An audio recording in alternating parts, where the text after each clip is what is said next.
Billionaire takes twins shopping for toys, but sees a poor mother with her son crying at the window and does the unthinkable. The toy store was packed that Saturday afternoon.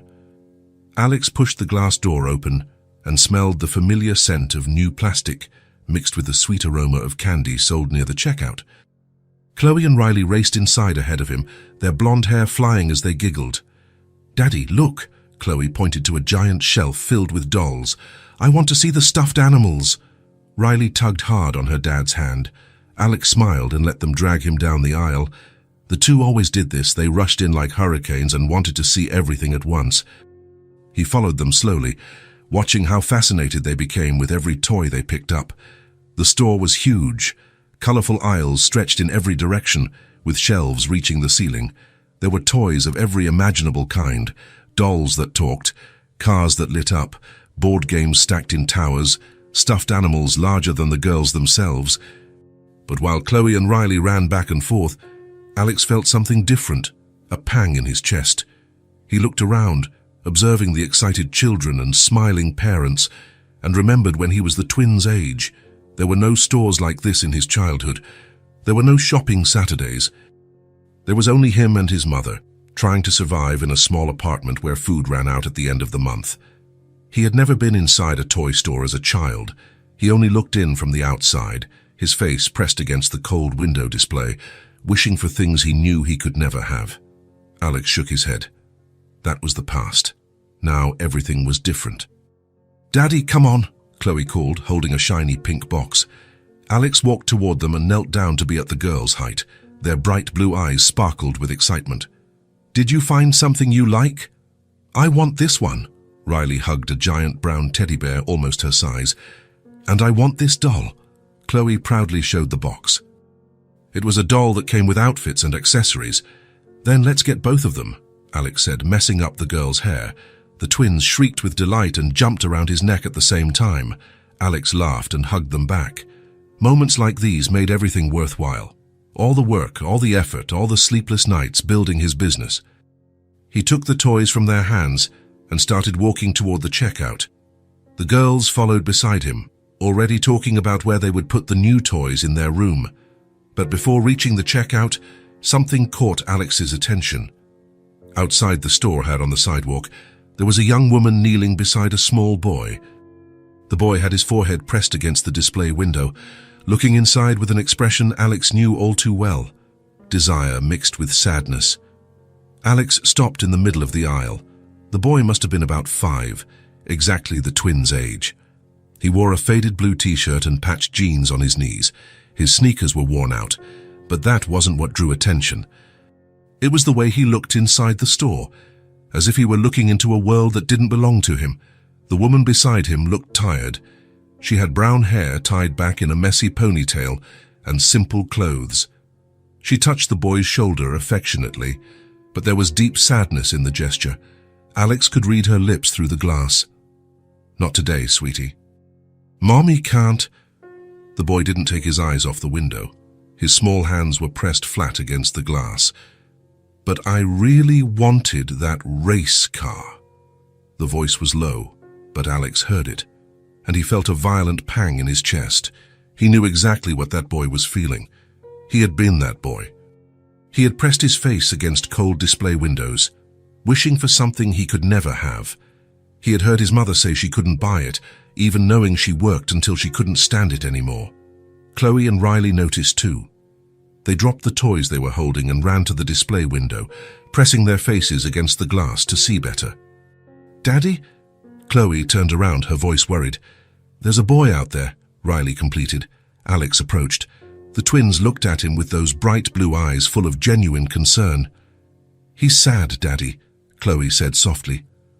On the other side of the window, the boy finally moved away. His shoulders were slumped, and he quickly wiped his eyes with the back of his hand. His mother gently took his hand, and they started walking along the sidewalk. The boy looked back one last time, like he was saying goodbye to a dream. Alex felt his daughters tug at his shirt hard. "Daddy," the two said together. He crouched down to their height. "What is it?" "He wants a race car," Chloe said, pointing to the display where a red race car was highlighted. And his mommy can't buy it, Riley added, her voice choked up. The two looked at each other for a second. Then, at the same time, as if they had telepathically agreed, they spoke. "Give the boy our gift." Alex blinked in surprise. He looked at the two blonde girls standing in front of him, so small and yet overflowing with kindness. "You want to give your toys to him?" Chloe shook her head so hard her hair flew. "We already have lots of toys at home, Daddy." "And he doesn't have any," Riley said, as if it were the most obvious thing in the world. Alex felt something shift inside his chest. It was pride, but it was more than that. It was the certainty that he was raising his daughters the right way. They were 5 years old and already understood empathy better than many adults. "Are you sure?" "Yes," the two answered in unison. Alex smiled, feeling his eyes sting slightly. "Then let's go after them." He put the girls' chosen toys on a nearby shelf and walked straight to the display window. There was the car the boy had looked at with so much desire. It was shiny red, with black wheels and silver details, a small but beautiful race car. Alex picked up the box carefully. "We'll take this one." The twins clapped and jumped for joy. They hurried to the checkout. The attendant, a young woman with short hair, smiled at the girls' excitement. "Someone's going to get a nice present today," she said, as she scanned the barcode. "It's not for us," Chloe explained, resting her elbows on the counter. "It's for a boy who was outside." The attendant stopped and looked at Alex, confused. "It's a long story," he said, handing over his card. "But it's a beautiful story," Riley added, smiling. The attendant smiled back and finished wrapping the car in a colorful bag. "You girls are very sweet." As soon as they got the bag, Alex and the twins rushed out of the store. The door chime rang as they passed through. Outside, the afternoon sun was bright. "There," Riley pointed ahead. The woman and the boy were a few yards away, walking slowly. The mother seemed lost in thought, and the boy was dragging his feet. "Wait up!" Chloe shouted. The woman quickly turned around, startled. Her eyes widened when she saw Alex and the girls running toward her. Instinctively, she pulled her son closer. "Fair's sorry to bother you," Alex said, stopping at a respectful distance. "My daughters saw you at the store window." The woman tensed up. She quickly looked around. "We don't want anything," she said too quickly. "We were just passing by." There was shame in her voice, shame mixed with fear. "I know," Alex replied calmly. But they insisted on doing something. Chloe and Riley approached the boy. He looked at them with curiosity, noting their blonde hair shining in the sunlight. "Hi," Chloe said, smiling. "Hi," the boy replied softly. Riley held out the colorful bag. "We saw you looking at the race car in the window, and we wanted to give it to you as a gift," Chloe completed. The boy blinked several times, confused. He looked at his mother, who was equally shocked. "Really?" he asked, his voice full of hope.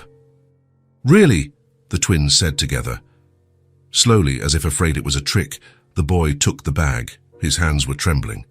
He opened it and saw the red car inside the box. His eyes instantly filled with tears. It's the car," he whispered, taking the box out of the bag and holding it with both hands. "Give the boy our gift," Chloe and Riley repeated together, laughing. The boy hugged the box against his chest and looked at the girls as if they were angels. "Give the boy our gift," he repeated softly or emotionally, as if he were engraving those words forever. His mother covered her mouth with both hands. Tears ran down her face. I don't know what to say," she whispered. Alex stepped forward. "You don't have to say anything. It was their idea." The woman wiped her tears and took a deep breath. She knelt down to the twins' height. "Thank you so much," she said, looking into each of their eyes. "You are very special girls," Chloe and Riley smiled. "We just wanted to help," Riley said, shrugging. The boy still held the car as if it were the most precious thing in the universe. He looked at Alex and said, "Thank you, sir." Alex nodded. "Take good care of it, okay?" "I will," the boy promised seriously. The woman held her son's hand and looked at Alex one last time. There was deep gratitude in her eyes, but also shame, the burden of someone who struggles every day and rarely finds help. "Thank you, truly," she repeated. From the bottom of my heart. She turned and started walking, but the boy couldn't take his eyes off the twins. He looked back several times as they walked away, waving shyly and clutching the car to his chest. Chloe and Riley waved back until the two disappeared around the corner. Alex placed his hands on his daughter's shoulders. "Shall we go back to the car?" "Let's go," they answered together. The drive to the parking lot was silent. The twins seemed thoughtful, which was rare. Alex opened the back door of the car and helped the two climb in. He buckled their seatbelts and closed the door. When he got into the driver's seat, Chloe spoke. "Daddy?" He looked at her through the mirror. "Yes, sweetie. It's really sad that people don't have money." Her voice was low and serious. Alex felt his heart ache. Riley leaned forward. "But we were happy to help him." Alex took a deep breath. How to explain something so complicated to two 5-year-old girls? He turned in his seat to face them. "You know that not everyone has the same things we do, right?" The two nodded. "Some people work very hard. They put in effort every day, but they still can't buy everything they need," he continued slowly. "And it's not because they are bad or lazy. It's just how the world works sometimes. It's unfair." "But why?" Chloe asked, frowning. Alex sighed. "That's a hard question. It has many complicated answers, but the important thing is that when we can help, we help, like you did today. So we should help whenever we can," Riley concluded. Alex smiled, feeling proud. "Exactly. You made a difference in that boy's life today. He will remember this forever." Chloe looked out the window. "Do you think we'll see him again?" Alex started the car and began backing out of the parking spot. "Maybe," he said. "The world is smaller than it seems." The twins were quiet for a moment. Then Riley said, "I liked him." "Me too," Chloe agreed. "Pi seemed nice. I wish we could be his friend." Alex drove off. As he drove, he thought about everything that had happened, about the boy, the mother, his daughters, about how a simple gesture could mean so much, and about how strange life was. He had grown up with nothing. He had looked at display windows with hunger and desire, knowing he could never have those things. And now he was on the other side. Now he was the one who could help. Maybe that's why the twins had so much empathy. Maybe they had inherited it from him, even without knowing the whole story. Or maybe they were just good-hearted girls. Either way, Alex was profoundly proud. He looked in the rearview mirror. Chloe and Riley were talking quietly, laughing at something only they understood. Their blonde hair shone in the light coming through the windows, and Alex smiled, because in that moment he knew he had done the right thing, not just by helping the boy and his mother, but by raising two daughters who wanted to do good in the world. The rest of the drive was peaceful. The girls eventually fell asleep, tired. Alex continued driving in silence, lost in thoughts about kindness, empathy, and second chances. He didn't know it yet, but that encounter would change everything, because the world truly was smaller than it seemed, and some encounters weren't just coincidence, they were destiny. The apartment was small, very small. Megan opened the door and sighed. Sam ran inside, clutching the red race car as if it were treasure. He went straight to the worn rug in the living room and started playing, making engine sounds with his mouth. Megan closed the door and leaned against it for a moment. The apartment had only one bedroom, a tiny living room, a cramped kitchen, and a bathroom. The walls were peeling in some spots, and the hardwood floor creaked when she stepped on it. But it was clean, always clean. She made sure of it. It was small, old, but dignified. She walked to the kitchen and opened the refrigerator. Not much inside. A piece of cheese, eggs, a little milk, some vegetables. She would have to figure out how to make it last until the end of the week. Megan closed the refrigerator and looked at the small table nearby. There was a pile of envelopes, bills, all overdue, electricity, water, rent. She had managed to pay part of the rent last month, but she still owed the rest. The landlord had been patient, but he wouldn't wait forever. She ran her hand over her face, tired. "Mommy, look!" Sam shouted from the living room, excited. "The car goes super fast." Megan forced a smile and went to him. "See? I told you it was special." Sam smiled back, his eyes shining. "Those girls were so nice." "They were," Megan agreed, sitting on the floor beside him. Very nice indeed. She watched her son play for a few minutes. He made the car climb the arm of the old couch and race down at high speed, laughing every time he succeeded. It was so little, a simple car, but for Sam, it was everything. Megan felt her chest tighten. She wanted to give him more. She wanted to be able to walk into stores and buy toys without having to count every penny. She wanted him to have friends, birthday parties, new clothes, but it was just her. Just her and Sam against the world. I'm going to make dinner, okay? She said, getting up from the floor. Okay, Mom. Sam didn't even look up, focused on the car. Megan went back to the kitchen and started preparing something simple. Scrambled eggs with a bit of cheese. It wasn't much, but it was what she had. She put the stale bread in the toaster and prepared some milk for Sam. While cooking, she thought about the next day. She had to wake up early, very early.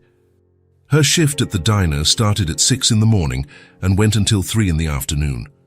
Afterward, she had to rush to pick up Sam from the neighbor who looked after him. The job at the diner was hard, very hard.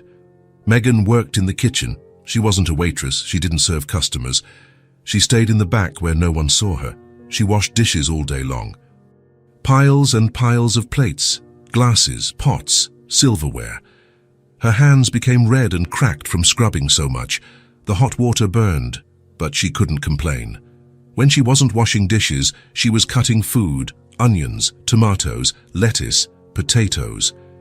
She cut until her fingers ached. The manager would yell if she wasn't fast enough. Sometimes she had to fry meat. The hot oil would splatter and leave marks on her arms. She already had several small burns. Then she had to clean all the grease stuck to the stove, the walls, the floor. It was a job no one wanted to do, but Megan needed it, desperately needed it. The pay was low, but it was what paid the rent. It was what put food on the table. It was what kept Sam dressed and in the neighborhood's basic school program. And there were bad days. Days when the manager was in a bad mood and yelled at her in front of everyone. Days when she held back tears and kept working because she couldn't lose that job. Mom, is it ready? Sam appeared at the kitchen door. It is, Megan said, placing the plate on the small living room table. They ate together. Sam talked about the afternoon, about the car, about the blonde girls who had been so kind. Megan listened and smiled, participating in the conversation, asking questions. But inside she was calculating how much she still had in the bank, how much she needed to pay the bills. How much was missing? Something was always missing. After dinner, she bathed Sam and put his pajamas on. The pajamas were getting small, but they would have to last a little longer. She didn't have money to buy new ones now. Can I sleep with the car? Sam asked, holding the toy against his chest. You can, Megan said, adjusting the blanket. Fine, but be careful not to lose it in bed. I won't lose it, Sam promised. She kissed his forehead and turned off the light. Good night, my love. Good night, Mum. Megan carefully closed the bedroom door and returned to the living room. Silence fell over the apartment. She sat on the old couch and looked at the pile of envelopes on the small table. She took a deep breath and picked up the first one. Electricity bill overdue, interest accumulating, second envelope, water bill also overdue, third, rent. She had paid half, but still owed the rest. The landlord had said he needed the full amount by the end of the month. 10 days left. Megan did the math in her head. Even working every day, even doing overtime when she could, it wouldn't be enough, it wouldn't balance out. She rested her head in her hands. How had she ended up here? How had life become so difficult? But she knew the answer. She knew very well she had made bad choices. She had trusted the wrong person. And now she was alone, trying to raise a son with no help from anyone. Sam's father had left even before the boy was born. He simply disappeared. He didn't pay child support, didn't call, didn't want to know anything. It was as if Sam didn't exist to him. And her family. She was no longer in contact. They had fought years ago when she got pregnant. They had said horrible things, cut ties. Megan tried to ask for help once, but the door was slammed in her face, so it was just her, just Megan. She looked around the small apartment. She looked at the peeling walls, The old couch, the ancient TV that barely worked. She looked at the bills on the table and felt the weight of the world on her shoulders. But then she thought of Sam, his smile, the way he had been so happy with the race car, the innocence in his eyes. And she knew she had to keep going. No matter how hard it was, no matter how many hours she had to work, no matter how many reprimands she had to endure at the diner, she was going to keep going. For him.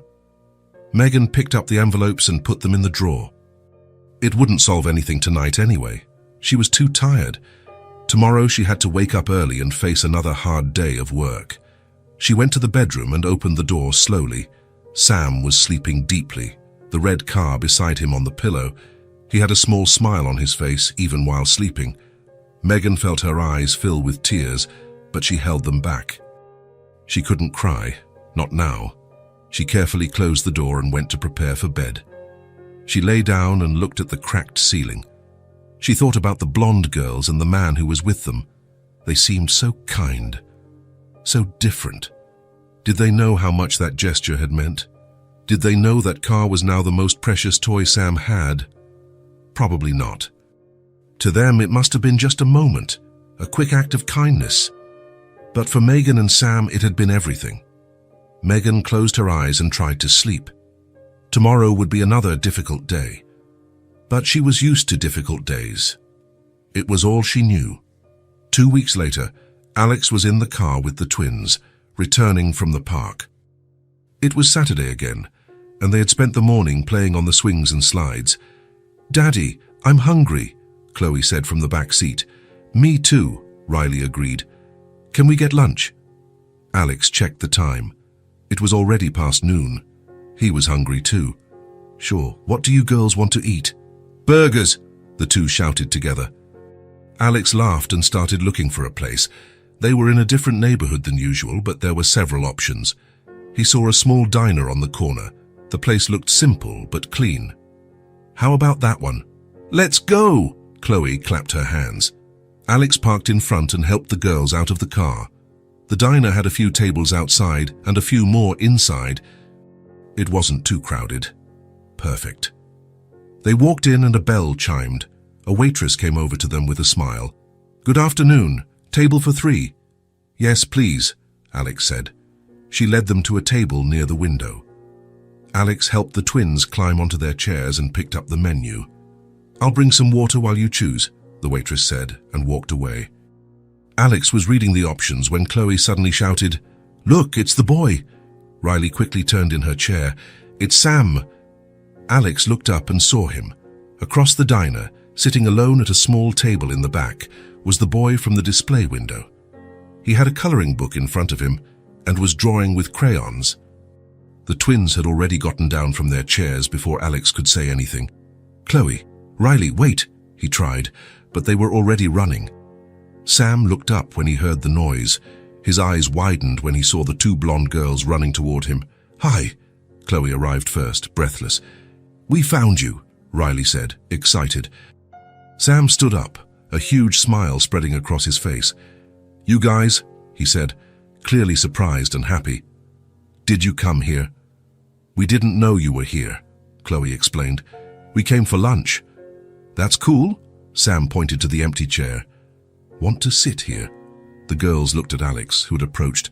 "Daddy, can we?" Alex was as surprised as the children. What a coincidence. Of all the diners in the city, they had walked into this exact one. "Of course you can," he said, "but let me talk to his mom first, okay?" "She's inside." Sam pointed to the kitchen. "She works here." Before Alex could answer, the kitchen door opened and Megan came out. She was wearing a grease-stained apron, a hairnet covering her hair, and her face was sweaty and red. She was carrying a tray with clean dishes in her hands. She looked exhausted.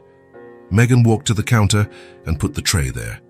Then she turned to go back to the kitchen and stopped completely, frozen. Her eyes met Alex's. She blinked several times, as if she didn't believe what she was seeing. Then she looked at the twins, who were beside Sam, and her mouth opened slightly. Alex took a step forward. "Hi," he said, waving his hand. Megan stood there for a few more seconds. Then she wiped her hands on her apron and approached slowly, clearly embarrassed. "Hi," she replied softly. "Toys, what a coincidence," Alex said, trying to lighten the mood. "We came for lunch and the girls saw Sam." Megan looked at her son, who was beaming beside the twins.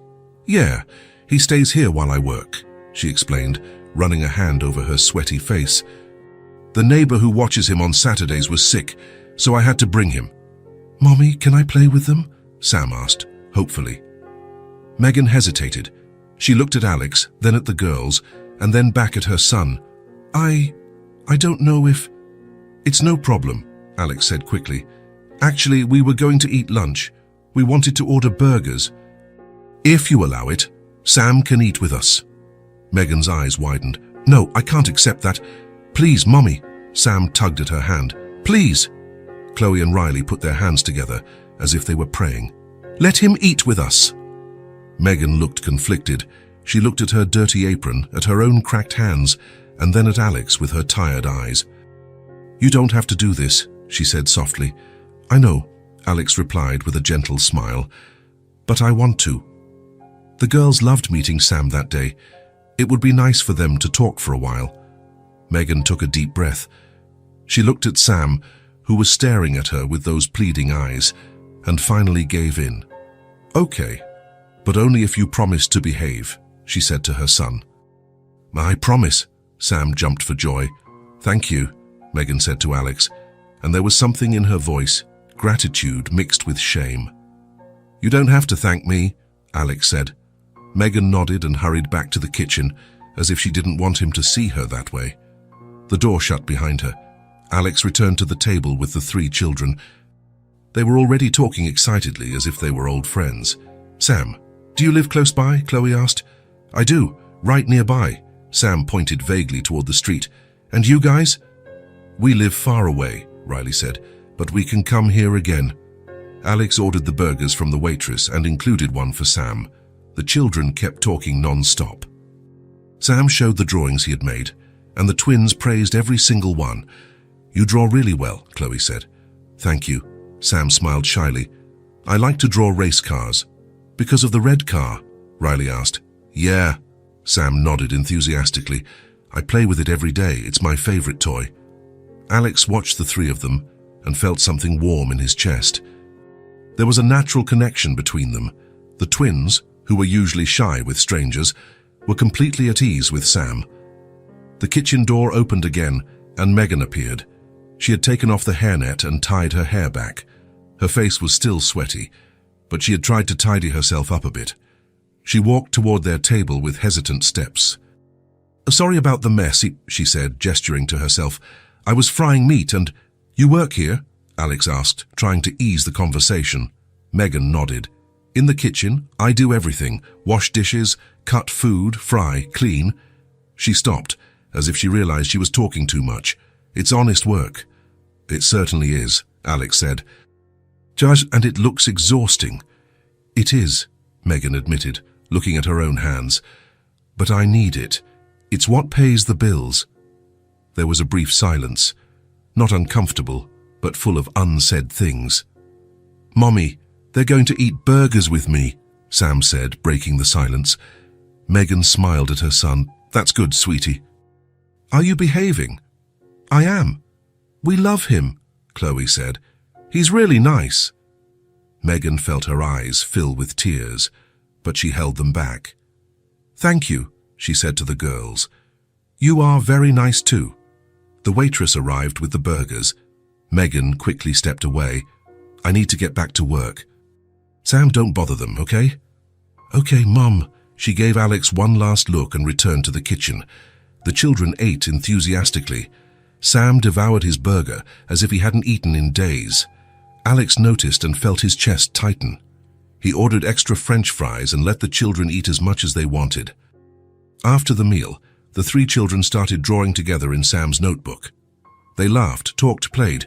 They seemed like longtime friends. Alex paid the bill and left a generous tip. He knew Megan wasn't serving tables, but maybe the waitress would share it with the kitchen staff. When they were leaving, Megan appeared again. She had taken off the apron and looked a little less tired.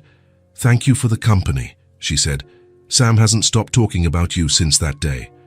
"We haven't stopped talking about him either," Chloe said. "It's true," Riley confirmed. "Daddy, can we come back here?" Alex looked at Megan. She seemed surprised by the question. "We can," he said. "If your mum doesn't mind." Megan shook her head quickly. "I don't mind, of course not. Sam would love it." "Then we'll come back next Saturday," Alex said. Megan's eyes filled with gratitude. "Thank you. Really?" Alex nodded and started walking out with the girls. Sam waved frantically until they disappeared through the door. Megan stood there, watching through the window as they got into the car. She didn't know what to think. That man and those girls had appeared in her life twice now. Twice bringing joy to Sam. Was it a coincidence or something more? She shook her head. She couldn't think about it now. She had to get back to the kitchen. She still had hours of work ahead of her. But when she returned to the back of the diner, there was a small smile on her face. The following Saturday, Alex came back with the twins, and the Saturday after that too, and the next, it became a routine. The children met and played together while Megan worked. Alex ordered food and watched. Sometimes Megan managed to step out for a few minutes and talk to him. Brief but meaningful conversations. Alex asked about her life, about how she had ended up there. Megan told him in parts. She talked about Sam, about the difficulties, about the job, but she always avoided going into very heavy details. Alex also talked about himself, about the twins, about what it was like to raise two girls alone, about work. But he didn't give too many details either. He didn't mention what he actually did. He didn't want to scare her away. The children, meanwhile, grew closer and closer. Sam, Chloe, and Riley were inseparable during those hours. They drew, played with the red race car, told stories. "Daddy, will Sam be there?" became the twins' standard question every time Saturday approached, and he always was. One Saturday, while the children were playing, Megan came out of the kitchen with a worried expression. She was holding an envelope in her hand. Alex noticed it was a bill. She opened it and read quickly. Her face turned pale. "Everything okay?" Alex asked. Megan quickly closed the envelope and forced a smile. "It's fine. Just a bill." But Alex saw the worry in her eyes. He saw the way she squeezed the envelope tightly before putting it in her apron pocket. "Megan," he began, hesitant, "if you need any help." "No." She cut him off quickly, too quickly. "I'm fine." "We're fine." She turned and went back to the kitchen before Alex could say anything else. But he knew things weren't fine. He knew she was struggling, and he wanted to help. But he didn't know how to do it without offending her, without making her feel inferior or dependent. Alex stood there watching the kitchen door, thinking. The twins and Sam laughed in the background, oblivious to everything. And he realized that those Saturday afternoons had become important to him too. It wasn't just for the girls. It wasn't just because they adored Sam. It was because he had started to care about Megan, about her story, about her struggle, and he wanted to do more than just buy burgers on Saturdays. He wanted to truly help, but for now all he could do was show up every week without fail and hope that it meant something. It was a different Saturday, more crowded than usual. Alex walked into the diner with Chloe and Riley as usual, but immediately noticed something was wrong. All the tables were occupied. There were people waiting outside. The waitress was running back and forth with plates in her hands, clearly overwhelmed. "Wow, it's packed," Chloe said, looking around. "Do you think there's a table?" Riley asked. Alex looked around and saw Sam sitting in their usual corner, alone with his notebook. The boy waved when he saw them. "Let's see if we can sit down," Alex said. They squeezed between the tables until they reached where Sam was. The twins greeted him with hugs. "Hi, Sam." "Hi," Sam smiled. "It's really busy today." "Is your mom in the kitchen?" Alex asked. Sam nodded. "She's rushing a lot. She said everyone is behind schedule in there." Alex looked toward the kitchen. The door opened, and Megan appeared for a second, carrying a huge tray of dirty dishes. She didn't even look around, just dumped everything in the sink and rushed back.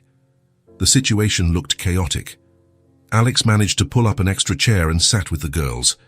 He ordered from the waitress when she finally passed by, but the woman seemed on the verge of a nervous breakdown. "Sorry for the wait, the kitchen is crazy today," she said before running off again. The children started playing, but Alex was attentive. He heard the clang of pots, raised voices coming from the kitchen. Something was definitely not right. Suddenly, the kitchen door burst open. A man came out. He was tall, strong, with a red, sweaty face. He wore a stained apron and had a furious expression.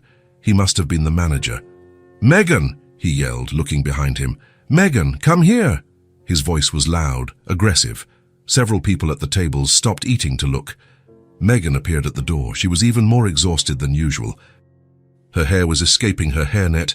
Her face was red. Her hands were trembling. "Yes, sir," she said softly. "How many times do I have to tell you to be faster?"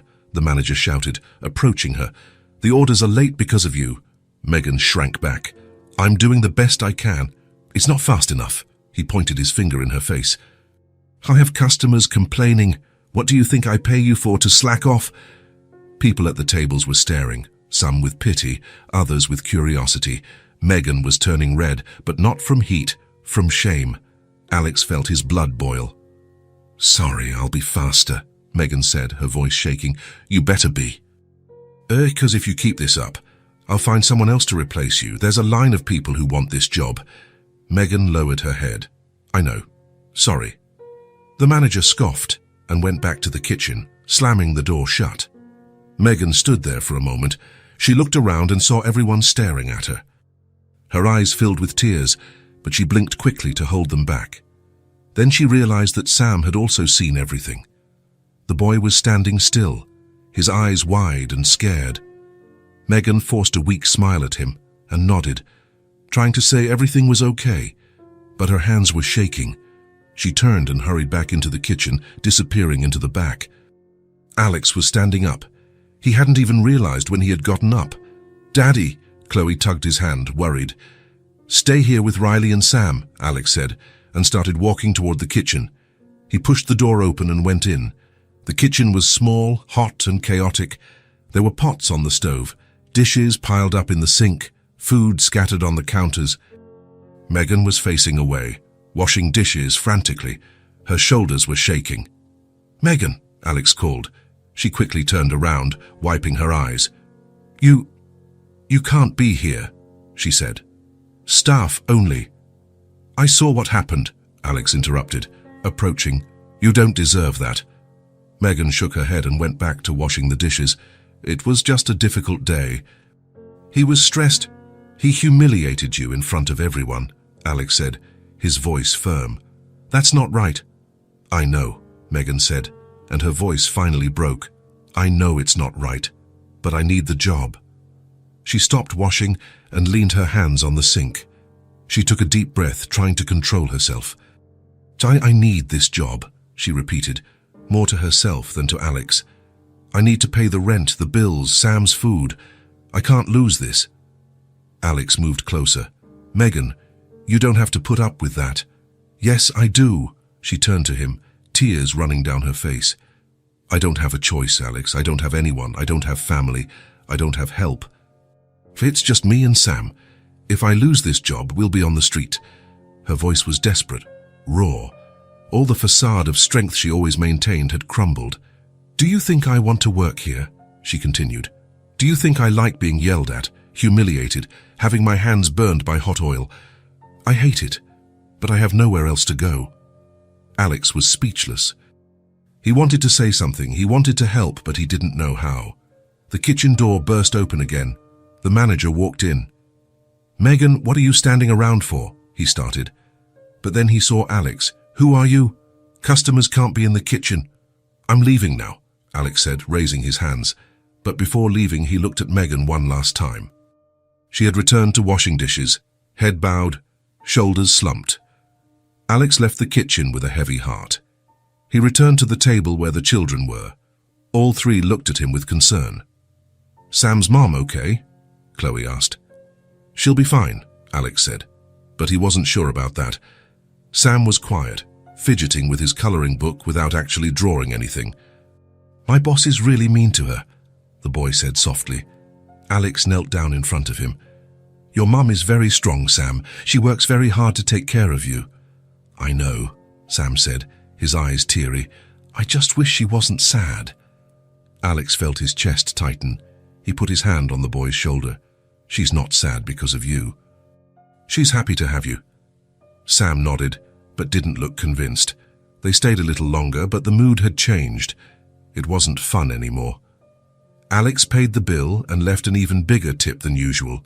He knew it wouldn't go to Megan, but he wanted to do something. When they were leaving, Megan appeared. She had washed her face, but her eyes were still red. "I'm sorry about today," she said, without looking directly at Alex. "You don't have to apologize," Alex replied. Megan finally looked at him. There was exhaustion in her eyes, and something else. Shame, perhaps, or just the fatigue of someone who had carried the world alone for too long. "Thank you for coming," she said softly. "Sam is always happy when you show up." "We're happy too," Chloe said, hugging Megan's leg. Megan smiled, a tear escaping. "You are special children." Alex nodded and left with the girls, but he couldn't stop thinking. He couldn't get the image of Megan being humiliated out of his head. He couldn't forget the desperation in her voice. She needed help, urgently. And he was going to find a way to help. But how to do it without making her feel worse, without taking away her dignity? Alex got into the car and drove in silence. The twins were also quiet in the back seat. He left that diner even more worried about Megan than when he had entered, and determined to do something. The following week, Alex called the diner. He asked to speak to Megan. The waitress hesitated, but eventually called her. "Hello?" Megan's voice sounded surprised. "Hi, Megan, it's Alex." There was a pause. "Hi, did something happen?" "No, everything's fine," Alex said quickly. "Actually, the girls had an idea. They wanted to know if you and Sam would like to go to the park with us tomorrow. Sunday. Just to relax a little." Another pause. Longer this time. I don't know if... "Please, Mommy." Alex heard Sam's voice in the background. She must have been close to him. "Please," Megan sighed. "Okay, what time?" 10 in the morning. I'll come pick you up." "You don't have to. We can take the bus." "Megan," Alex interrupted gently. Let me pick you up, please." She hesitated, but finally agreed. "Okay, thank you." On Sunday morning, Alex parked in front of the building where Megan lived. It was an old building, with peeling paint and broken windows on some floors. But she was waiting on the sidewalk with Sam. They had both dressed up. Megan wore a simple but clean dress, and Sam had a t-shirt that looked new. "Good morning," Alex waved. Chloe and Riley shouted from the back seat, "Sam! Sam!"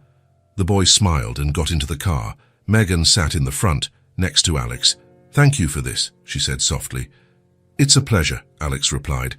And it was true. The park was large and full of trees. It had a playground, a lawn, a lake with ducks, and plenty of space for the children to run. As soon as Alex parked, the three ran out. "Don't go too far," Megan shouted. "We'll keep an eye on them," Alex said, walking beside her. The children went straight to the playground. Sam had brought the red race car and they were playing races on the grass. Chloe pushed the car down the slide ramp, and Sam laughed every time it sped down. Riley made up stories about the car being magical. Megan watched everything with a smile, a real, unforced smile. "He's so happy," she said. "It's been a while since I've seen him like this." "The girls too," Alex replied. They adore Sam. They walked slowly through the park, keeping the children in sight. The sun was warm but pleasant. There were other families there, parents pushing strollers, couples holding hands, children flying kites. "Do you bring the girls here often?" Megan asked. "When I can," Alex said, "but lately I've been working a lot." Megan looked at him. "Guy, what do you do? You never really told me." Alex hesitated. He didn't want to lie, but he also didn't want to scare her with the full truth. "I work in construction and development," he said, which was technically true. "It's pretty demanding sometimes." "I imagine," Megan said. "And the girls?" "Their mother." "She passed away," Alex finished, his voice low. "When they were 2 years old." Megan stopped walking. "I'm so sorry, I didn't know." "It's okay. It's been a while," Alex shrugged. "It's hard, but we manage. Just me and them." Megan nodded, understanding. "Then you know what it's like." "I do," Alex agreed. "Raising a child alone isn't easy." They started walking again. The children had found a group of pigeons and were trying to get close to them. The birds flew away every time they approached, but the children found it hilarious. "Can I ask you something?" Alex said after a while. "You can. Sam's father, does he help in any way?" Megan let out a bitter laugh. "No. He left before Sam was born. Never wanted to know. Never paid a cent. It's as if we don't exist." "I'm sorry." "Me too." Megan looked at her son playing. "But sometimes I think it's better that way. At least Sam isn't growing up with someone who doesn't want him around." Alex nodded. He understood that more than she imagined. They found a bench near a tree and sat down. From there they could see the 3 children running on the lawn. "Do you have family?" Alex asked. Megan shook her head. "I did. But they cut me off when I got pregnant. They said I had made bad choices and had to deal with the consequences alone. I tried to go back once to ask for help, but..." She stopped, her voice cracking. "The door was slammed in my face. That's horrible." "It is," Megan agreed, "but it made me stronger. It taught me that I can only rely on myself." Alex looked at her profile, at the way she looked at her son with so much love, despite everything she was going through. "You are very strong," he said. "Seriously, what you do for Sam..." "Not everyone can handle that." Megan smiled sadly. "Sometimes I don't feel strong. Sometimes I just want to sit down and cry, but I can't, because he needs me." "You can cry and still be strong," Alex said softly. "Both things can exist at the same time." Megan looked at him. There was something in her gaze, gratitude, perhaps, or just the relief of being seen, of being understood. "And you?" she asked. "How do you manage, raising 2 girls alone and still working?" Alex shrugged. "I was lucky. I built something that gives me stability, but it wasn't always like that. I grew up with nothing, Megan. My mother worked 3 jobs just to put food on the table. I know what it's like to be in need." Megan turned completely toward him, surprised. "Really? Really?" Alex nodded. "I was that boy looking at the display window, wishing for things I could never have. How did you get out of it?" "Work. A lot of work," Alex answered. "And luck too. I was in the right place at the right time. I took opportunities. And I never forgot where I came from." Megan was quiet, absorbing it all. "That's why you did that at the toy store," she said slowly. "You saw Sam and remembered yourself." Alex nodded. "And that's why I keep coming back to the diner every week. It's not just for the girls, it's because I know how hard it is and I want to help." Megan felt her eyes fill with tears. "I don't know what to say." "You don't have to say anything." The children came running back, breathless and sweaty. "Can we have ice cream?" Chloe asked. "Please." Sam put his hands together. Alex laughed. "Sure, let's go." They walked to an ice cream cart near the lake. Alex bought ice cream for everyone. The children ate sitting on the grass, getting their faces messy. Megan and Alex stood up, watching. "They look like siblings," Megan commented. "They really do," Alex agreed. After the ice cream, they walked around the lake. The children threw pebbles into the water, trying to make them skip. The sun began to dip in the sky, indicating that the afternoon was ending. Megan looked at Alex. He was walking beside her, hands in his pockets, a calm smile on his face. The twins and Sam were a little ahead, holding hands, talking about something only they understood.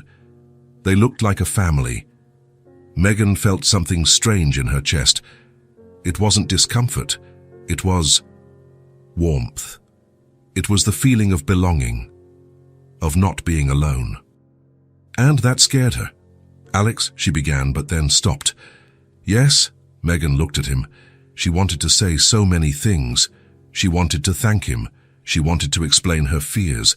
She wanted to understand what was happening between them, but she couldn't, so she just said, "Thank you for today. It was really nice." Alex smiled. "We can do it again." "Whenever you want." Megan nodded but didn't reply. There was fear inside her, fear of getting used to it, fear of becoming dependent, fear that Sam would get too attached and then get hurt when it all ended, because everything always ended. Alex noticed the change in her face. He saw the wall going up again, but he didn't say anything. He didn't pressure her. He just kept walking beside her, respecting the meaningful silence. That park outing became routine. Every Sunday, Alex picked up Megan and Sam. Sometimes they went to the park. Sometimes they went for ice cream. Sometimes they just walked through the streets, talking while the children played. The children became inseparable. Sam, Chloe, and Riley were like siblings now. They shared toys, invented games, defended each other. And between Alex and Megan, something was growing too. Conversations that were increasingly deep, glances that lasted a second longer, small gestures, him touching her shoulder when she got tense, her smiling differently when she saw him. But Megan was afraid of depending on him, afraid of getting attached, afraid that Sam would build expectations that couldn't be fulfilled. She had already been through so much disappointment in life. She had already trusted the wrong people. What if Alex left? What if he got tired of her? What if all this was too good to be true? So she pulled away. Sometimes when Alex tried to get closer, she changed the subject. Sometimes when he offered help, she refused. She always maintained a certain distance. Alex noticed everything. He saw the fear in her eyes. He saw the way she protected herself. But he didn't push. He didn't force anything. He just kept showing up every week, without fail, because he knew that trust isn't built in a day. And Megan had every reason in the world to be afraid. So he waited. He respected her time, and hoped that one day she would let the walls come down. It was an ordinary Saturday at the diner. Alex had arrived with the twins as usual. They ordered the usual and sat at the table near Sam. The children were already playing, spreading crayons across the table as they drew together. Megan had come out of the kitchen for a few minutes to get some water and rest a bit. She was near the counter, talking quietly with Alex about the week, laughing at something he had said about the girls, when the TV on the wall caught her attention. The news was on. The waitress had turned up the volume to hear the day's headlines. "And now for a special report on affordable housing," the anchor said with a professional smile. "Meet Alex Cole, the invisible billionaire who is revolutionizing how low-income people access dignified housing." Megan stopped mid-sip of her water. The glass hung suspended in the air. Her eyes were fixed on the screen. The image changed. Alex appeared. The same Alex who was sitting next to her at that very moment.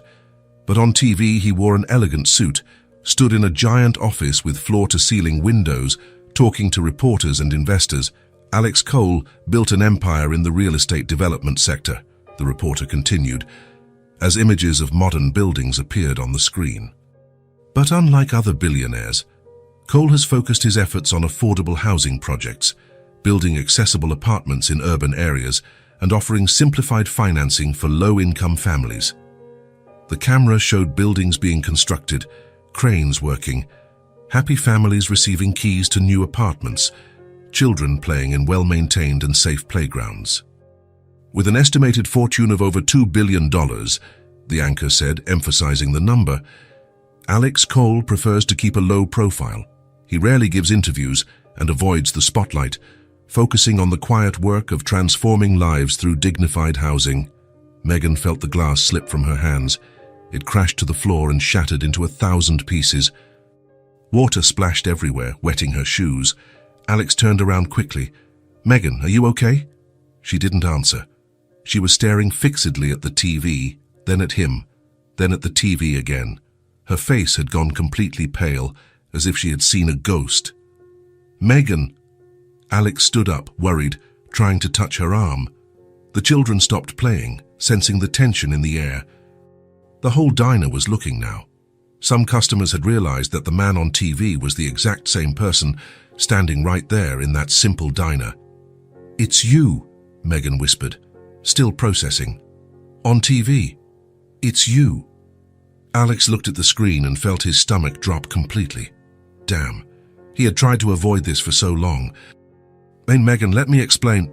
"Billionaire," she said, her voice trembling with shock. "You're a billionaire." He took a step toward her, but Megan instinctively recoiled. "I can explain everything," Alex said, keeping his voice calm. $2 billion, Megan repeated, still processing the impossible information.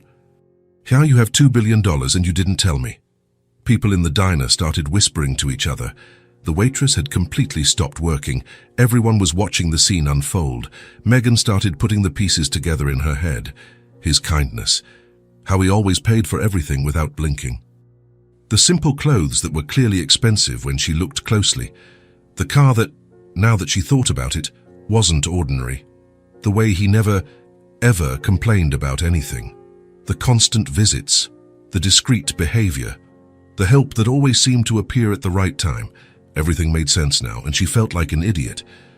"I didn't tell you because I didn't want it to change things between us," Alex tried to explain. Megan let out a humorless, bitter laugh. "Didn't want it to change things. Alex, this changes everything." She looked around, realizing that everyone was staring at her. At the poor girl from the kitchen, discovering that she had been deceived the whole time. Her face turned even redder. With anger, shame, deep humiliation. "You pitied me," she said, and it wasn't a question. It was a realization. This whole time, the poor kitchen girl, the billionaire's charity project. "No," Alex responded vehemently. "It was never that." "Then what was it?" Megan asked, and her voice was rising. "Fun? Did you find it interesting to see how the poor live?" "Megan, stop it. I need to work," she said suddenly, turning away. "Megan, wait, please." "No," she cut him off, without looking back. "Not now, not in front of everyone." She walked into the kitchen and slammed the door shut. The noise echoed through the entire diner. Alex stood there, feeling all eyes on him. The children looked confused and scared. Sam seemed about to cry. "Daddy, what happened?" Chloe asked softly, pulling his shirt. Alex ran a hand over his face, exhausted. "Let's go home, girls." "But what about Sam?" Riley asked. "He'll stay with his mom," Alex said, gathering their things. He quickly paid the bill, leaving money on the table, and left with the girls. Sam was left alone at the table, holding his crayons, not understanding absolutely anything that had happened. That night, Alex tried calling 5 times. Megan didn't answer any. He sent messages, dozens of them, trying to explain, asking for a chance to talk. No response. The next day, he tried again. And the day after, nothing. He knew he needed to give her space, but he also needed her to understand. He needed to explain that he never wanted to deceive her, that everything had been real. On Monday, he went back to the diner during the time she always worked, but Megan wasn't there. The waitress said she had asked to switch shifts. Now she worked at night, from 6 in the evening until midnight. Alex knew exactly what that meant. She was purposefully avoiding him. 3 days later, Megan finally answered one of his calls. Alex was in his office when the phone rang and her name appeared on the screen. "Megan, thank you for answering. I only answered to say one thing," she interrupted him. Her voice was cold, too controlled.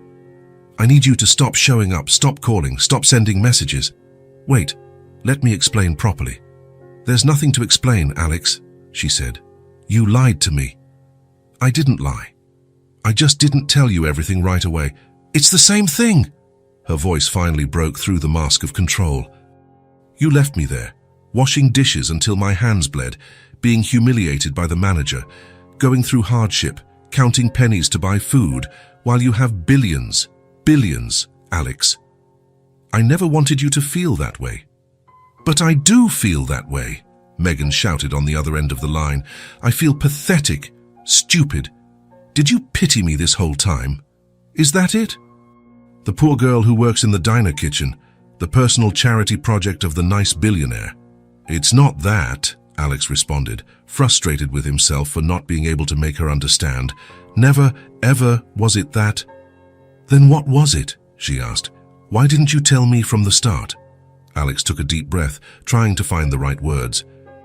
"Why, because I wanted you to get to know me. Just as Alex, not as the billionaire, not as the guy on TV, not as the company owner, just as me, as a person." Megan was silent for a long moment.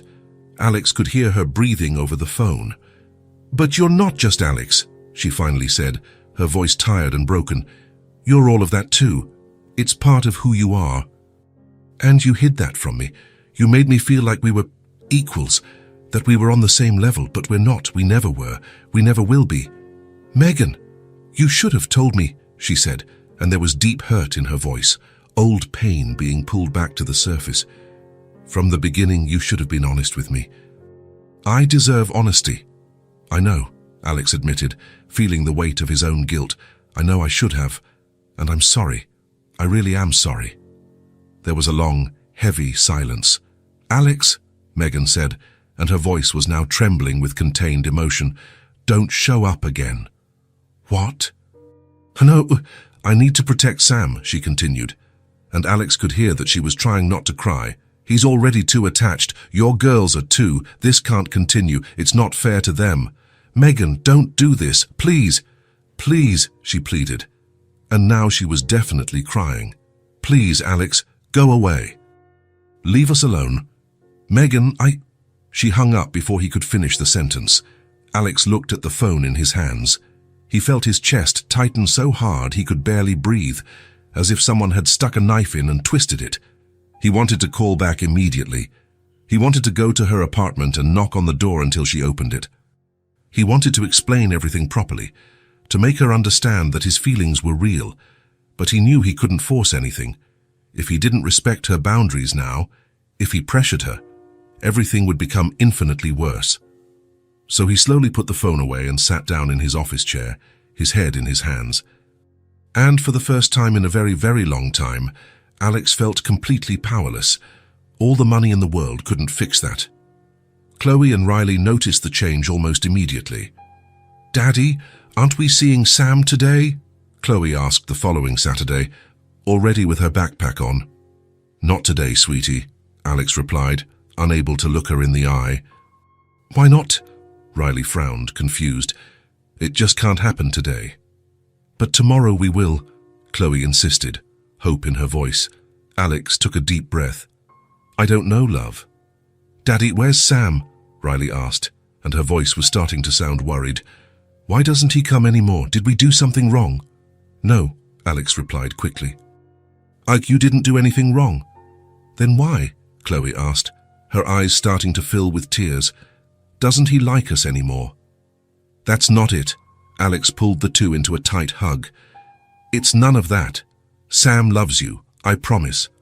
"Then why can't we see him anymore?" Riley whimpered against her dad's chest. Alex had no answer. There was no way to explain the complications of the adult world to two 5-year-old girls, so he just hugged them tighter, wishing he could protect them from all pain. The girls were sad in the following days. They stopped asking about Sam after a week, but Alex saw how they looked at the drawings he had made, at the toys they had played with together. They missed their friend, and Alex missed Megan in a way he didn't expect, in a way that hurt. On the other side of the city, in the small, quiet apartment, Megan was trying to move on, but Sam wasn't making it easy. "Mommy? When are we going to see Chloe and Riley again?" he asked every day without fail. "I don't know, love." "I don't know. But they're my best friends," Sam said, holding the red car as he always did. "I miss them so much." "I know, my love," Megan replied, feeling her heart break a little more each time. One night, almost 2 weeks later, Sam woke up crying. Megan was in the living room, trying to figure out how she would pay the bills that month. When she heard sobs coming from the bedroom, she rushed in there. "What is it, my love? Did you have a nightmare?" "Mommy!" Sam sobbed, his face wet with tears. "Don't they like me anymore?" Megan felt her own tears run down her face. "No, Sam, no. They adore you." "Then why did they leave?" the boy asked, his voice completely broken. "Why don't they come anymore? Did I do something wrong? I can apologize." "No, no, no!" Megan pulled him into a desperate hug. "You didn't do anything wrong. Nothing. You are perfect. You are the best boy in the world." "Then why, Mommy?" "Why?" Sam cried on her shoulder, wetting her shirt. Megan had no answer, so she just hugged him and let him cry until he had no more tears left. When Sam finally fell asleep again, exhausted from crying so much, Megan sat on his bedroom floor, looking at the red race car on the shelf. That car that had started everything. She had done the right thing, hadn't she? She had protected her son from more disappointment. She had protected herself from being hurt again. She had cut ties before it was too late and the pain was greater. But then why did it hurt so much now? Why did it feel like she had torn something vital away from Sam? From herself? Megan leaned her head against the cold wall and closed her eyes. The apartment was silent. That heavy, familiar silence she knew too well. The silence of being completely alone. She had spent so much time alone. She had gotten used to it. She had learned to cope. She had built walls to protect herself. But after meeting Alex, after the afternoons at the diner, the walks in the park, the conversations that went beyond the superficial, she had forgotten what it was like to be alone. She had allowed herself to imagine something different, and now she was back in the silence. The heaviness, the loneliness that had never truly left. Megan opened her eyes and looked at the cracked ceiling that would never be fixed. She couldn't think about it now. She couldn't allow herself to feel. She had to be strong. She had to keep working, paying bills, taking care of Sam, always for Sam. But for the first time in a long time, she wondered if being strong meant being alone, if protecting Sam meant isolating him from people who truly cared, if she had made the right choice, or if she had just made the biggest mistake of her life. Alex completely avoided the neighborhood. He didn't even pass close to the diner. He completely changed the route he used to go to the office. He tried not to think about Megan, about Sam, about how everything had fallen apart so quickly, but it was impossible not to think. He saw the twins' sadness and felt profoundly guilty. He saw the car they had given Sam stored in the closet and felt his chest tighten. He remembered the conversations with Megan and missed her in a way that made no sense. The work that once consumed him and gave him purpose now felt empty, because he had experienced something different. He had experienced real connection, family, belonging, and now he had lost everything. The weeks passed slowly, each day heavier than the last. The silence weighed on everyone. Alex suffered in his empty office. Megan suffered in her silent apartment, and the children suffered the most because they didn't understand the complications that adults created. For them, it was simple. They were friends. They cared about each other, and friends didn't abandon each other. But the adults had old wounds, deep fears, pride they couldn't swallow, and sometimes those things were stronger than anything else, even when they shouldn't be. 3 weeks had passed since Megan asked Alex to leave. 3 long and painful weeks. It was Sunday morning. Alex had taken the twins to a different park, far from the neighborhood where Megan lived. He didn't want to risk running into her by chance. Not when she had made it clear she wanted distance. Chloe and Riley were on the swings, but without the excitement they had before. They swung slowly, in silence. Alex was sitting on the bench, watching, when he heard a voice he knew too well. "Sam, don't run too far." He quickly turned his head, and there she was. Megan was about 20 yards away, holding Sam's hand. She wore a simple dress and her hair was loose. She looked tired but still beautiful. Their eyes met. Megan froze in place. Alex slowly stood up, not knowing what to do. And then Sam saw the twins. "Chloe! Riley!" he shouted, letting go of his mother's hand. The girls looked up at the same time. Their eyes widened. "Sam!" they shouted together.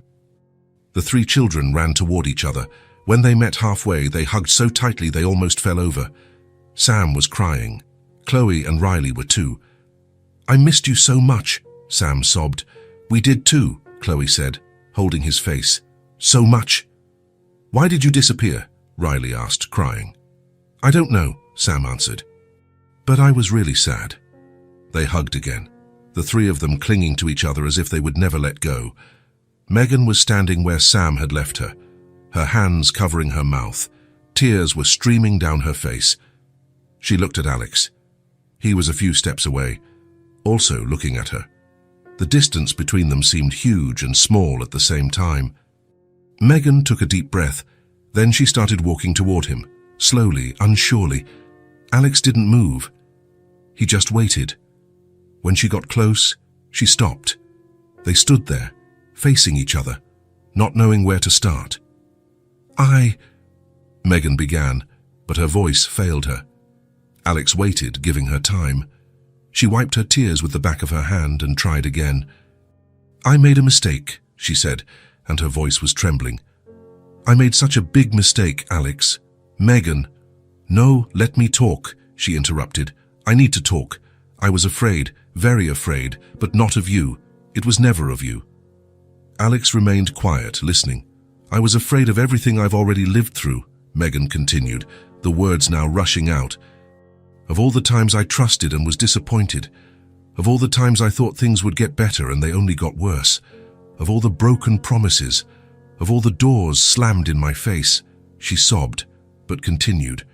"When I found out who you were, all I could think was that it was too good to be true, that you would leave, that it was pity, that I would get hurt again, and worse, that Sam would get hurt." "I never wanted to hurt you," Alex said softly. "I know," Megan nodded. "I know that now. I always knew it, deep down. But I was so scared that I couldn't see it." She took another step toward him. "I saw Sam crying every night, asking why the girls didn't like him anymore, holding that red car as if it were the only good thing he had. And I realized that by trying to protect him, I took away the people who truly cared." The tears were flowing freely now. "I'm sorry," she said.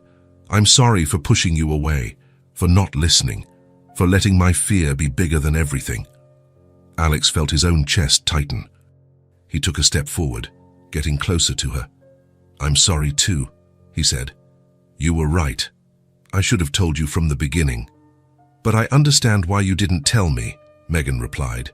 "You wanted to be seen as a person, not as money, and I judged you without even listening." Alex shook his head. "I didn't want to deceive you, Megan, I swear. I just didn't want money to get between us. I wanted you to get to know the real me first. And I did get to know you," Megan said, looking into his eyes. "I got to know the Alex who plays with his daughters, the Alex who remembers his own difficult childhood, the Alex who showed up every week even when he didn't need to. That's the real Alex. The rest is just..." "The rest?" He smiled, feeling something warm in his chest. "You really see me," Alex said softly. "You always did." Megan took one more step. Now they were very close. "I was so afraid of depending on someone," she admitted, "of needing, of getting attached. I spent so much time alone that I forgot it doesn't have to be this way." She reached out her hand, hesitant. Alex looked at it and then held it.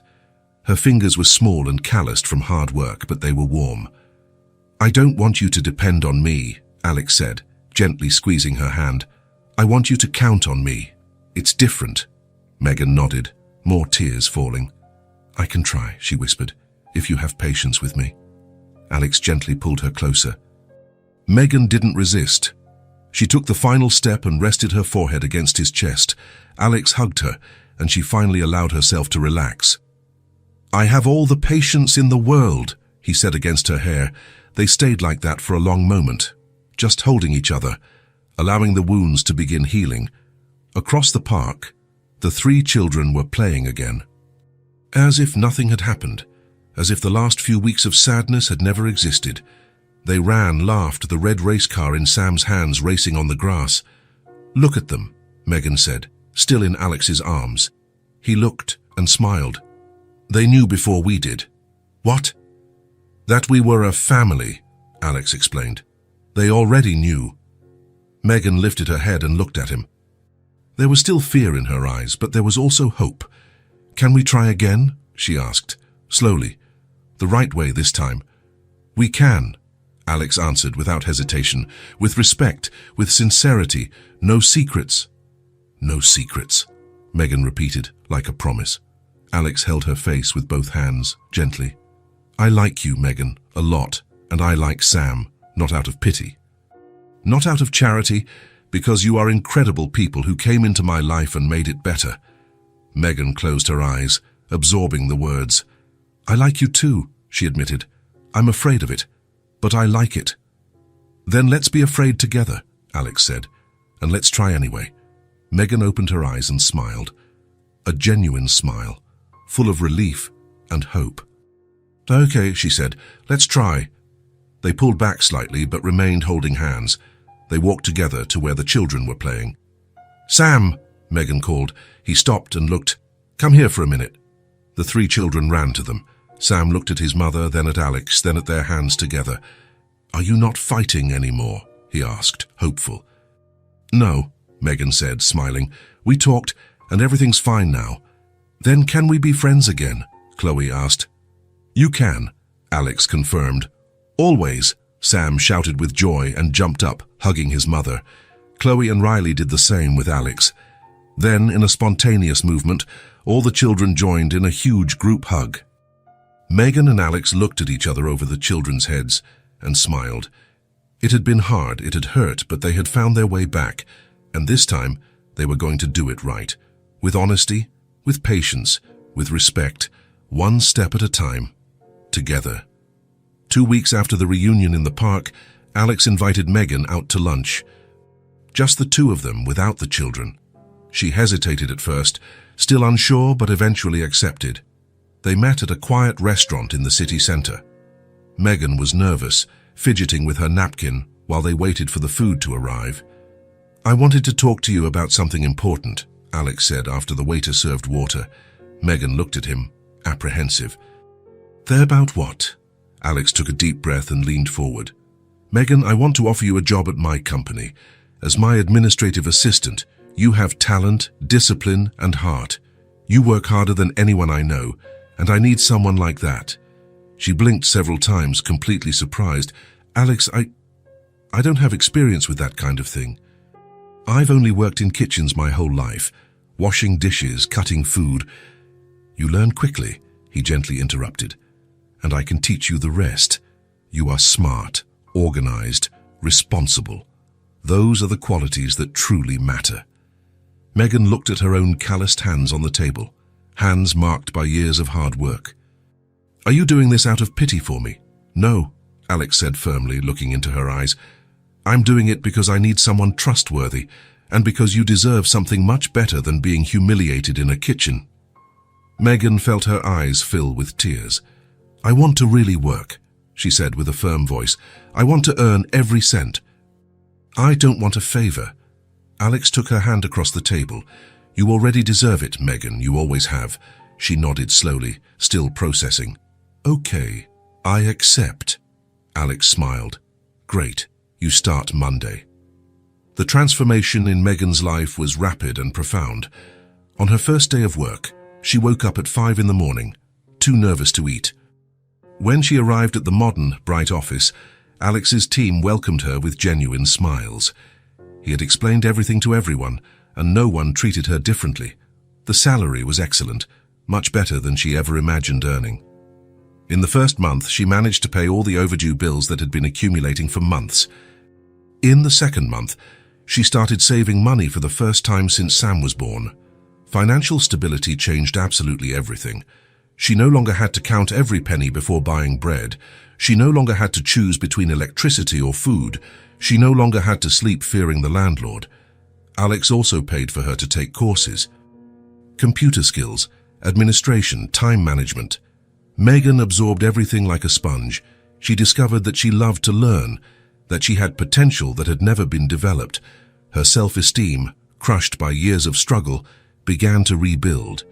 She saw herself differently in the mirror now, more confident, stronger, with her head held high, and the hours were perfect. 9 to 5 out with a lunch break. She could pick Sam up from school every day. She could have dinner with him. She could simply be present. Her financial life was finally balanced, and Megan could breathe. Sam also changed completely. With the new salary, Megan enrolled him in a better private school, a school with a library, a sports field, dedicated teachers. Sam blossomed in that environment. He quickly made new friends. He started playing soccer during recess. He joined the reading club. He brought books home and read to his mother before bed. But the best part was the afternoons. At least 3 times a week, Alex picked up the 3 children and took them to the park, to his house, or for ice cream. Sam, Chloe, and Riley were completely inseparable again. They played together every day. They did homework together. They had sleepovers on the weekends. Sam was more emotionally secure, happier. He laughed louder. He dreamed bigger. And he still had the red race car on his nightstand. Now he had a whole collection of cars that Alex had given him. Even so, the red one remained the absolute favorite, the one that had started everything. 6 months later, on a sunny spring Sunday, everyone was in Alex's backyard. The house was large and welcoming, with a huge lawn, leafy trees, and colorful flowers in the beds. The children ran free and barefoot, playing tag, shouting and laughing non-stop. Megan was sitting on the wooden porch, drinking cold lemonade, watching Sam laugh in a way she had never seen before meeting Alex and the girls. Alex sat down beside her. "You look truly happy," he said. Megan smiled without taking her eyes off her son. "I am happier than I thought it was possible to be." "Me too," Alex said. "Very much so." They sat there side by side, swaying gently, just enjoying the perfect moment. Suddenly, Sam stopped running in the middle of the lawn. He looked at Alex, then at his mother, then at the twins. Then he walked to the porch with determined steps, very serious. "Alex," he said, stopping right in front of him. "Hi, champ." "Everything okay?" Sam hesitated for a second, gathering courage. "Are we a family now?" Silence fell over the porch. Megan held her breath. Alex looked at her. Chloe and Riley had completely stopped playing. They were watching, waiting for the answer. Alex looked intensely at Megan. Tears were shining in her eyes, but she was smiling. He slowly reached out his hand and she immediately took it, their fingers intertwined perfectly. Then Alex looked at Sam and said with all the sincerity in his heart, "If you all want to be, we already are." Sam's face completely lit up. He gave the widest, most genuine smile Megan had ever seen on her son's face in his entire life. "I want to," Sam said loudly. "We want to too," Chloe and Riley shouted together, running to hug Sam. The 3 children hugged on the lawn, jumping and laughing with pure happiness. Megan covered her mouth with her free hand, finally letting the tears fall freely. Alex pulled her closer. She rested her head on his shoulder and let the tears fall, but they were good tears, tears of happiness. "Thank you," she whispered, "for not giving up on us." Alex kissed the top of her head with tenderness. "I was never going to give up, never." The children ran back and jumped into their laps at the same time. Sam hugged Alex around the neck tightly. Chloe and Riley hugged Megan as if she had always been theirs. "Now you're our real sisters," Sam declared to the twins. "Garçon, and you're our brother forever," Chloe replied, kissing his cheek. Megan looked around slowly, soaking in every detail, the beautiful backyard, the genuinely happy children, the man beside her who had changed absolutely everything. She had spent so much time alone in the darkness, so much time fighting just to survive, so much time just existing without living. And now she was truly living. She had a real family. She had stability, she had love, she had hope for the future. The sun shone down on them, warm and comforting. The children went back to playing on the lawn. Alex and Megan stayed on the porch, holding hands, watching in comfortable silence. They didn't need to say anything else. Everything that needed to be said had already been said. They were a family now, complete, real, and forever. If this story touched your heart, subscribe to the channel and turn on notifications so you don't miss the next ones. Leave a like because it helps this story get recommended to more people. See you in the next story.